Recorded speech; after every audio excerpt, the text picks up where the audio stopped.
Guys, ദക്ഷലക്ഷ്മിയുടെ ഇരുത്തൽ ചടങ്ങൊന്ന് കാണാം. ദക്ഷലക്ഷ്മി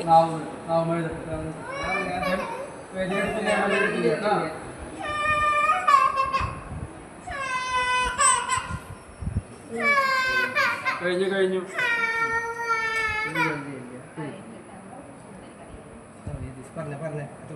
ഹരി ശ്രീ ഗണ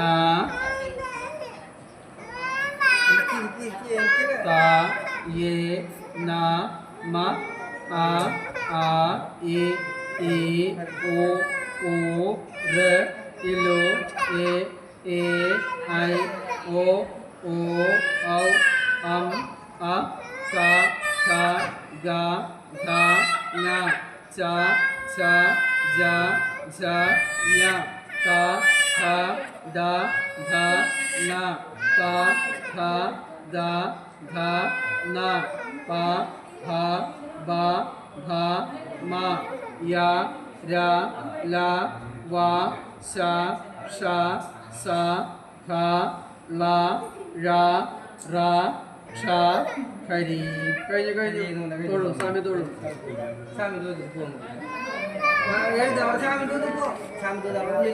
നാളെ മറ്റന്നാൾ ഈ അരിയിൽ എഴുതിച്ചോളൂ കേട്ടോ.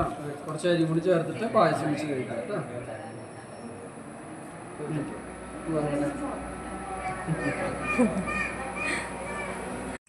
അപ്പോൾ നിങ്ങൾ കണ്ടില്ലേ, ദക്ഷലക്ഷ്മി ഒരക്ഷരം പോലും എഴുതിയിട്ടില്ല, ഫുള്ളും കരച്ചിലായിരുന്നു. ഇതേ സമയം നമ്മുടെ വീട്ടിൽ വല്ല പെൻസിലോ സ്കെച്ചോ കണ്ടു കഴിഞ്ഞാൽ അത് എടുത്ത് ചുവര് മുഴുവൻ നിലത്തും എല്ലാം കോറി വരച്ച് ആകെ നാശാക്കിയിടുന്ന ആളാണ്. ഇവിടെ എത്തി കഴിഞ്ഞപ്പോൾ പ്ലേറ്റ് മാറി ചുട്ട കരച്ചിലായിരുന്നു. അപ്പോൾ ഞങ്ങൾ എഴുത്തിനിരുത്തതിന് ശേഷം ചുറ്റമ്പലത്തിലൊക്കെ ചുറ്റി പ്രസാദം മേടിക്കാനുണ്ടായിരുന്നു. പ്രസാദമൊക്കെ മേടിച്ചു. പിന്നെ ഒരു ചിലപ്പോൾ പായസം നമ്മൾ എഴുത്തിനിരുത്തുന്ന ഇതിൽ കിട്ടിയതാണ്. അപ്പോൾ ഒരു പായസവും കിട്ടി. അപ്പോൾ അതും മേടിച്ച് കഴിഞ്ഞപ്പോൾ ആൾക്ക് ഭയങ്കര ഇഷ്ടമായി. അതുപോലെ ചന്ദനമൊക്കെ തൊട്ട് ഞങ്ങൾ അമ്പലത്തിൽ നിന്ന് ഇറങ്ങി പോവാണ്. അപ്പോൾ നമ്മൾ തിരുവള്ളക്കാവ് അമ്പലത്തിലാണ്, തൃശ്ശൂർ തിരുവള്ളക്കാവ് അമ്പലത്തിലാണ് ഉണ്ണീനെ എഴുത്തിനിരുത്തിയത്. അപ്പോൾ ആൾക്ക് പ്രസാദം ഭയങ്കര ഇഷ്ടമാണ്. അമ്പലത്തിൽ നിന്ന് കിട്ടുന്ന പ്രസാദം, അവിലും നാളികേരം കൂടി വിളയിച്ചതില്ലേ, അപ്പോൾ അത് നന്നായിട്ട് കഴിച്ചു. അത് കഴിച്ചതിന് ശേഷം വണ്ടിയിലേക്ക് കയറാൻ ആൾ കൂട്ടാക്കണില്ല. ആൾ അങ്ങോട്ടും ഇങ്ങോട്ടും ഒക്കെ ഓടി നടക്കുകയാണ്. ആ എഴുത്തിനിരുത്തുമ്പോൾ ഉള്ള ആ ഒരു കരച്ചിൽ മാത്രമേ ഇനിയുള്ളൂ. അത് കഴിഞ്ഞപ്പോൾ ആൾ ഭയങ്കര ഹാപ്പിയാണ്. അങ്ങോട്ടും ഇങ്ങോട്ടും റോഡൊക്കെയല്ലേ കാണുന്നത്, ആൾക്ക് അപ്പോൾ ഭയങ്കര ഹാപ്പി. അപ്പോൾ അങ്ങോട്ടും ഇങ്ങോട്ടും ഒക്കെ പോവുകയാണ്. പിന്നീട് മധുരം കഴിച്ചപ്പോൾ വെള്ളം വേണമെന്ന് പറഞ്ഞു. അപ്പോൾ കുറച്ച് വെള്ളവും കൂടിയും കൊടുത്തു. വണ്ടിയിലേക്ക് കയറാൻ ഭയങ്കരമായിട്ട് നമ്മൾ പാടുപെട്ടു. ഒന്ന് അങ്ങോട്ട് വിളിക്കുമ്പോഴേക്കും അങ്ങോട്ട് പോവുക, കൈ പിടിക്കാൻ സമ്മതിക്കില്ല, നമ്മളൊന്ന് എടുക്കാൻ സമ്മതിക്കില്ല, ഒന്നും സമ്മതിക്കില്ല. ഭയങ്കര കുറുമ്പെന്ന് പറഞ്ഞ പോലെ. ഈ നമ്മൾ വല്ലപ്പോഴാണ് ജസ്റ്റ് നമ്മളൊന്ന് പുറത്തേക്ക് കൊണ്ടുപോകുക. അപ്പോൾ ആ ഒരു ഫ്രീഡം കിട്ടുമ്പോൾ ഉള്ളൊരു ഇതാണ് കേട്ടോ, അല്ലാണ്ട് വേറെ പ്രശ്നങ്ങളൊന്നുമില്ല. അപ്പോൾ വണ്ടിയിലേക്ക് കയറാൻ നോക്കുമ്പോൾ ആൾ പറഞ്ഞു പായസം വേണമെന്ന് പറഞ്ഞു. അപ്പോൾ നമ്മൾ വണ്ടിയിൽ കയറിയതിന് ശേഷമാണ് പായസം കൊടുക്കാനായിട്ട് നോക്കിയത്. എങ്ങനെയുണ്ട്? സൂപ്പറാ? അമ്മ കുടിച്ചോ?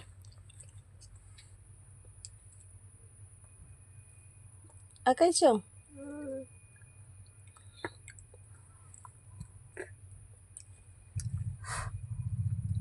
കൈയിടല്ലേ, ഞാൻ കഴിച്ചു. കൈയിടല്ലേ എന്ന് പറഞ്ഞപ്പോൾ ആൾക്ക് മനസ്സിലായി. അപ്പോൾ ആൾ വേഗം തന്നെ ആ ചിപ്പിൻ്റെ മൂടി ഉണ്ടല്ലോ, ആ മൂടിയിലേക്ക് ഒഴിച്ചിട്ടാണ് പിന്നീട് ആൾ കുടിച്ചത്. പിന്നെ നമുക്ക് അമ്പലത്തിൽ നിന്ന് കുറച്ച് അരി കിട്ടിയിട്ടുണ്ടായിരുന്നു. അപ്പോൾ ആ അരി വെച്ചിട്ട് ഉണ്ണീനെ കൊണ്ട് 2 ദിവസം എഴുതിപ്പിച്ച് പിന്നീട് പായസം വയ്ക്കാനാണ് നമ്മളോട് പറഞ്ഞത്.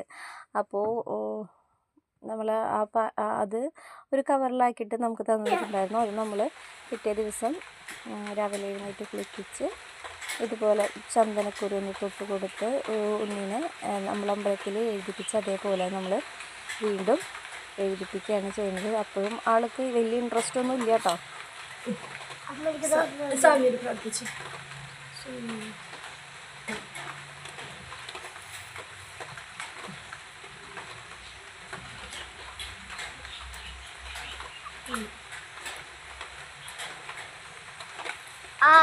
ഹരി ശ്രീ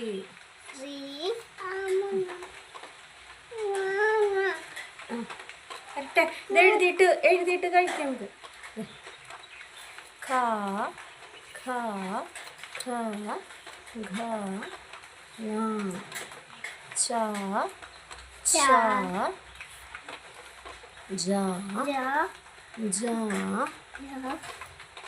ഞ ഠ ഠ ഢ ഢ ണ ധ ഥ ധ ധ ന പ ഫ ഭ ഭ മ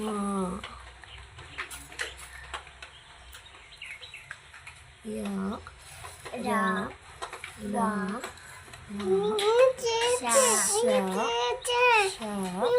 ശ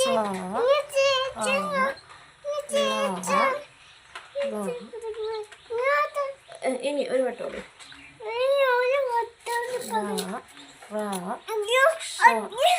ഇങ്ങനെ പ്രാർത്ഥിച്ച്